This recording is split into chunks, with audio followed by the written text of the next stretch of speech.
zeige dir heute die Anleitung für eine Trauerkarte. Für mich sind das solche Momente, die schwer, aber auch heilsam sind. Beim Schneiden, Kleben und Stempeln denke ich an den Verstorbenen, die Angehörigen. Eine Möglichkeit für mich, mich zu erinnern an gemeinsame Momente. Und dabei hoffe ich, dass die Trauernden Kraft und Trost in ihrem Schmerz finden.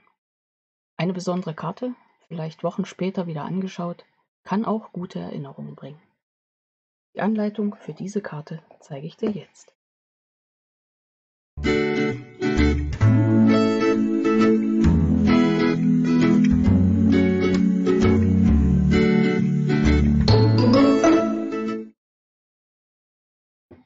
Hallo und herzlich willkommen in meiner Kreativwerkstatt. Schön, dass du dabei bist. Ich bin Angela von der Stempelfamilie. Ich bin unabhängige Stampin'-Up-Demonstratorin. Auf meinem Kanal findest du immer wieder Anleitungen und Ideen für kreative Projekte. Abonniere doch am besten gleich meinen Kanal, dann verpasst du keine meiner Ideen. Ja, für diese Trauerkarte, die ich heute mit dir basteln möchte, habe ich das Stempelset Wiesenruhe verwendet aus dem neuen Stampin'-Up-Katalog und die dazugehörigen Stanzformen. Einmal damit angefangen, bin ich ganz verliebt in dieses Set.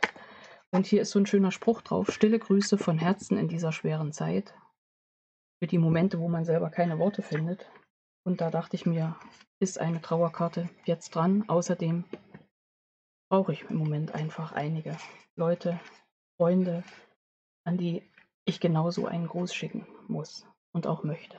Jo, da fällt mir ein, am Wochenende hatten wir eine Veranstaltung und irgendjemand sagte, und mir blieb der Satz hängen: Eine Karte ist eine in der Mitte gefaltete Umarmung. Und genau das für diesen Anlass finde ich genau richtig. Okay, was brauchst du für diese Karte?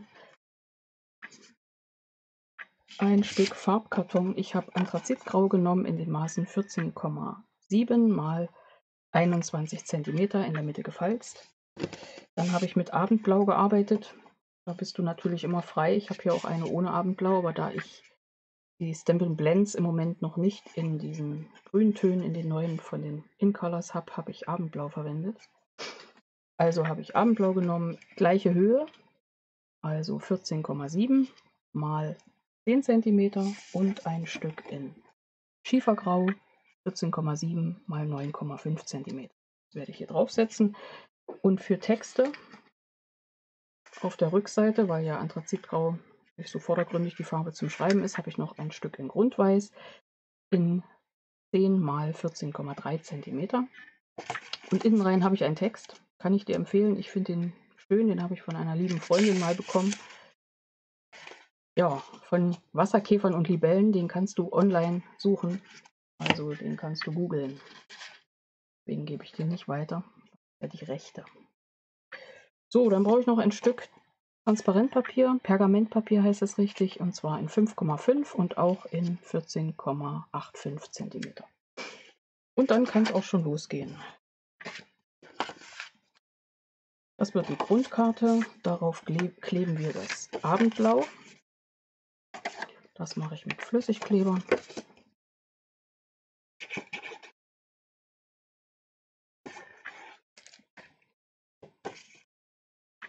So, dass links und rechts gleich viel Rand ist. Und darauf kommt dann gleich Schiefergrau. Das will ich aber erst noch bestempeln.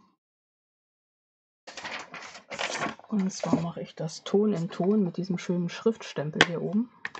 Den habe ich ja so viele tolle Ideen. Nehme ich also Schiefergrau und da ist oben links ein Allein. Das setze ich, weiß ich, da links oben ist richtig rum, setze ich das hin und nehme den ersten und den zweiten Abdruck. Gibt einfach nur angenehmen Hintergrund und weiter runter gehe ich nicht, weil hier unten kommt mein Spruch hin. Meinen Spruch nehme ich auch gleich. Dafür habe ich jetzt das Lodengrün gewählt, das neue. Nämlich schon so eine Farbe, in die habe ich mich vom ersten Moment an verliebt. Mag ich total. Da kommen die stillen Grüße.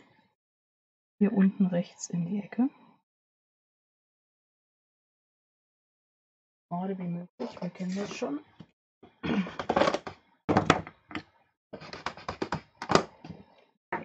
randaliert. So. Ja, jetzt kann ich überlegen. Jetzt sind hier noch so kleine Blümchen. Setze ich die mit drauf? Lasse ich das? Ich glaube, ich setze sie jetzt mal mit drauf. Und gehe da auch in diesem Lodengrün. Einfach eine Hintergrundgestaltung, die ich damit ergänze.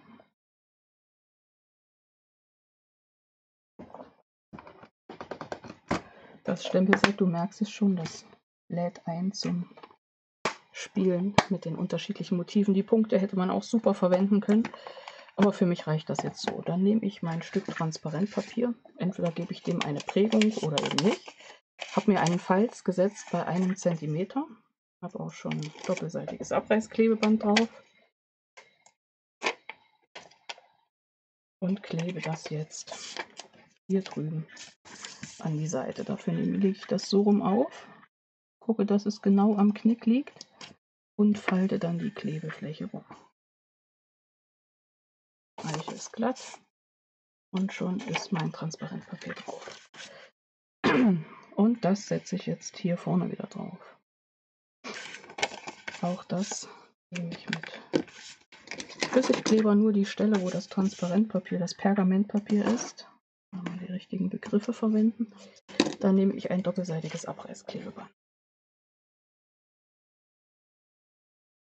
So. Und jetzt das Ganze vermitteln.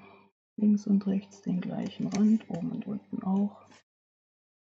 So, und nun ist ja 14,85 immer so ein Maß, wo man nicht genau weiß. Also ich ja sowieso mit meiner Schwierigkeit beim Schauen. Hier unten habe ich jetzt also einen halben Millimeter überstehen und den schneide ich jetzt mal hier einfach im Moment ab. So, das passt jetzt. Zufrieden. So, was brauchen wir jetzt? Jetzt kommen wir an die Stanzform. Und da haben wir hier ja wunderschöne Gräser aller Arten, Schmetterlinge, dann haben wir solche kleinen Anhänger, den werden wir nehmen.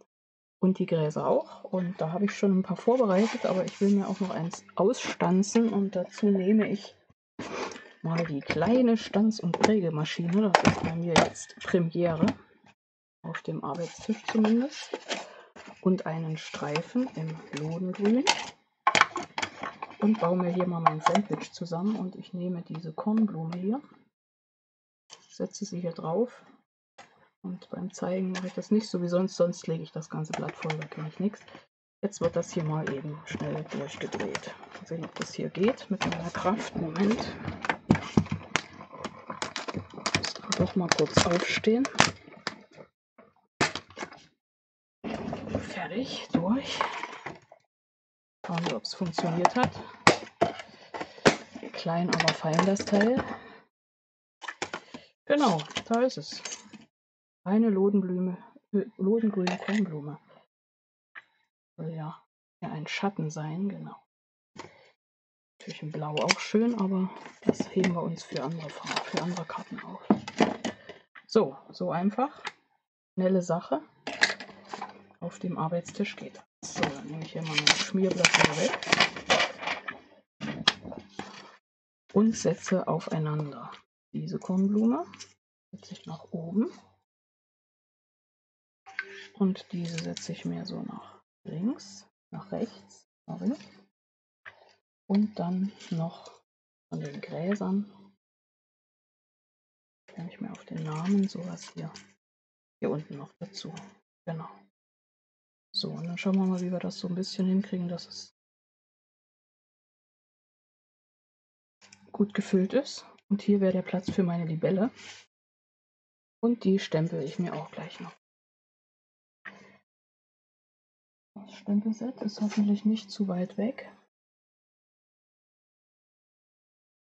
Ich hätte ja gesagt, gestern hatte ich es noch hier liegen.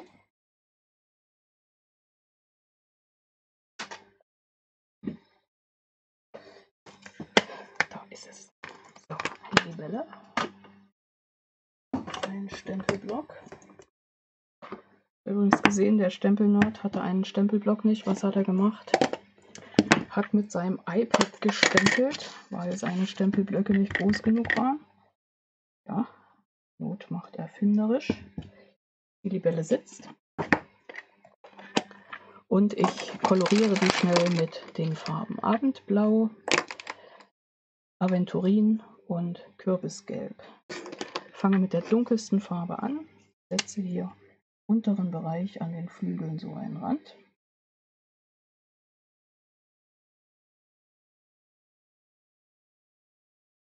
Und arbeite mich dann den Farben nach bis zum Hellen durch. Die Kamera nicht dabei ist, lasse ich mir da etwas mehr Zeit, dann ist es auch etwas exakter. Aber du willst ja nicht ewig warten.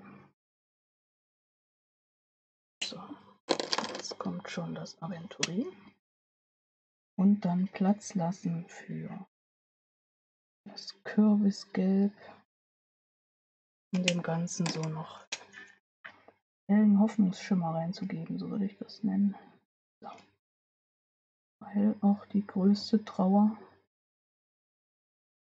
irgendwo bleibt, aber auch in Erinnerungen übergeht und in Hoffnung. Und ich glaube auch gute Momente hat irgendwann, wenn man glaubt das immer zum Anfang nicht, aber freut sich dann, dass man sich an viele gemeinsame Momente erinnert. Wie oft. So. Ja, am Ende bin ich nochmal mit dem Farbaufheller drüber. Weiß nicht, bin ich schon oder bin ich nicht? Vergesse alles. Mann, Mann, Mann. Dann kommt die Libellenstanze zum Einsatz. Feine Sache. Wie gesagt, das haben wir alles schon mal exakter gemacht, aber jetzt war das gerade ganz so. Die weißen hebe ich immer auf.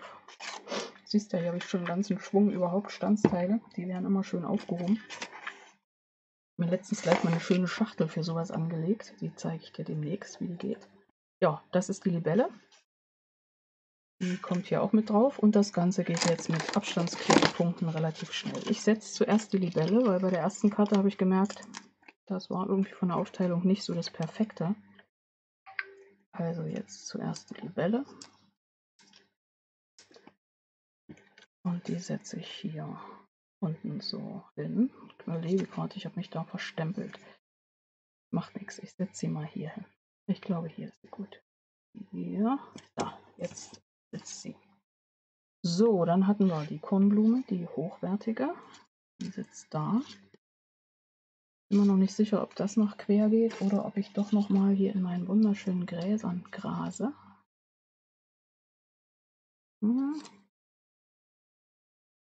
Das ist natürlich auch noch mal eine Option. Muss nicht immer ganz so trauerschwarzmäßig sein. Ich glaube fast, das ginge auch mal so. Ich nehme mal hier die weiße mit. Das gefällt mir jetzt. Okay, die Bälle klebt. Jetzt nehme ich mir die kleinen Klebepunkte und meine Schere für den Kleber und schneide mir hier die so in der Mitte einmal durch.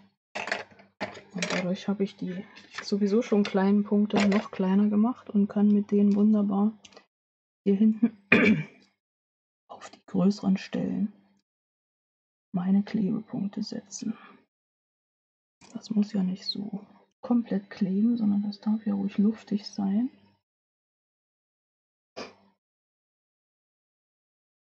So, bin mal gespannt, wie die Gesamtwirkung ist, wenn das hier mit dem Weiß gearbeitet ist. Ja, wenn ich demnächst dann meine Simple Blends in den neuen InColors habe, wird das nochmal ganz anders koloriert. Also die sitzt so. Dann geht diese hier rechts rüber. Einmal pusten, aber noch kleine Stanzteilchen, so ähnlich. Hier können wir ja genauso setzen. Da oben einmal rein. Hier unten auf sämtliche etwas dickeren Stellen. Und abziehen. Noch einmal abziehen und das Ganze drauf. So, jetzt geht das so ein Stück nach drüben. Genau, und die Verbindung von beidem mache ich mit. Jetzt ist es entschieden. Ja, das setze ich hier unten mittig drauf. Da ist es ein bisschen einfacher, da gibt es ein paar größere Stellen. Die nutzen wir natürlich gnadenlos aus für unsere Klebeflächen. Wobei, Nee, ich nehme doch die geteilten. Vorhin hatte ich vielleicht noch ein anderes Standsteil. Da sind einige, wo die Flächen dann doch größer sind. So. Jo, wenn du gar nicht weißt, worum es geht, das merkst du, wenn du das ausgestanzt hast und dann mit Klebstoff versiehst, mit Klebepunkten. So, jetzt setzen wir das ein bisschen tiefer. Die Verbindung ist geschaffen. Welche ist ausgefüllt. Und dann haben wir hier diesen kleinen Anhänger. Und da habe ich schon mal eine Schleife dran gemacht. Es gibt übrigens im neuen Katalog Cordel Basics im Set. Weil ich letztens schon dieses Leinenfaden hier so toll fand, bin ich total begeistert, weil haben wir das in mehreren Farben. Lässt sich super so als kleines Accessoire verwenden. Und das setze ich jetzt hier unten drüber. Und damit fixiere ich das hier unten gleich auch noch mit. Und ich schaffe mir eine Stelle, wo ich das Transparentpapier nochmal auf der Rückseite fixieren kann. Zeige ich dir gleich. Also hier könnte man natürlich noch was draufstempeln. So, sitzt es da und jetzt kann ich mit meinem doppelseitigen Abreißklebeband kleines Stück abreißen. Ja, ich habe beim Filius gesehen, man kann es auch schneiden. Haha. Klebefläche sitzt schon hier. Und setze ich hier drunter, drücke ich an und dann ist mein Transparent auch nochmal mein Pergament fixiert. Jo, das könnte ich auch da oben nochmal machen. Und das mache ich auch klitzeklein. Suche ich mir nochmal einen doppelseitigen, ganz kleinen und setze den hier unter die Kornblütenspitze. Andrücken und wieder fixiert und man sieht es. Ich muss den Flügel der Libelle nochmal hocharbeiten. Da ist er. So. Fertig ist meine Karte. Wenn das noch irgendwo mehr absteht, dann wird es einfach nochmal nachgeklebt. Aber ein bisschen Bling Bling hauen wir noch drauf. Und dann mal Basics und zwar hier die Strassschmuck Basic Steine und setzen sie hier noch an ein, zwei Stellen, wo wir einfach denken, da passt das super, oder nicht? Kommt vielleicht auch drauf an, wer die Karte bekommt. Das mag nicht jeder. So. Hier unten noch hin. Fertig. Ja. Schnell fertig. Die Geschichte habe ich dir empfohlen. Google einfach mal oder schreib mich an. Ich kann dir auch einen Link schicken. Ja. Das ist meine Trauerkarte mit dem Stempelset, Wiesenruhe und den dazugehörigen Stanzformen. Das war mein Projekt für heute. Ich hoffe, dir hat mein Video gefallen. Dann gib mir einen Daumen hoch. Willst du meine Ideen nachbasteln? Speicher sie dir doch am besten gleich in einer Playlist. Dann brauchst du später nicht lange suchen. Bei Fragen, frag mich. Abonniere meinen Kanal, klicke auf die Glocke neben dem Abo-Button. Dann verpasst du keines meiner weiteren Videos.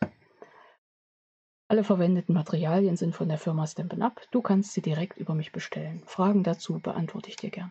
Ich wünsche dir kreative Zeiten. Bis zum nächsten Mal. Ich freue mich drauf. Deine Angela von der Stempelfamilie.